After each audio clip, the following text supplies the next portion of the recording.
அல்லாஹ் குரான்ல 3 விஷயங்களை விட இந்த 8 விஷயங்களை அதிகமா நேசிச்சீங்கன்னா என்னுடைய தண்டனையை எதிர்பாருங்கன்னு சொல்றான். இப்படி அல்லாஹ் எச்சரிக்கக்கூடிய 8 விஷயங்கள் என்ன? எந்த 3 விஷயங்களை நம்ம அதிகமா நேசிக்கணும் தெரிஞ்சுக்கலாம் வாங்க.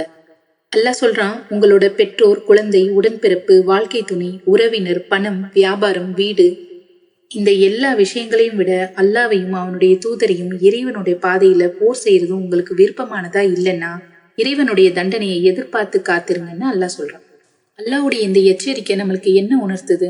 நம்மளோட வாழ்க்கையில பல நல்ல விஷயங்களை நேசிக்கிறது தப்பில்லை. ஆனா அந்த விஷயங்கள் அல்லாஹ்வையும் அவனுடைய தூதரையும் இறைவனோட வழியில போர் செய்யறதையும் விட அதிகமானதா இருக்கக்கூடாது. அல்லாஹ்வையும் அவனுடைய தூதரையும் விட அதிகமா விரும்பக்கூடாது. அது ரொம்பவே ஆபத்தானது. இங்க அல்லாஹ் குறிப்பிடுற தண்டனை சிலர் நினைக்கிற மாதிரி மின்னல் மாதிரி, நெருப்பு மாதிரி வராது.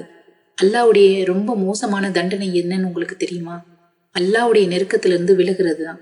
இன்னும் அவனுடைய கருணையும் அவனுக்கு வழிபடுறதையும் இழக்கிறது தான். இது இதயத்தை இறுக செய்யக்கூடிய மோசமான தண்டனை. நாம அதிகமா விரும்புறதுக்கு தகுதியானவன் அல்லாஹ் மட்டும்தான். நம்மளுடைய நேசம் நம்மளுடைய ஒவ்வொரு செயல்லையும் தெரியணும். அல்லாவுக்கு விருப்பமான செயல்களை செஞ்சு அவனுக்கு நெருக்கமான மனிதர்களாக மாறுவோம். இன்ஷா அல்லாஹ். அஸ்ஸலாமு அலைக்கும் வரஹ்மத்துல்லாஹி வபரகாத்துஹு.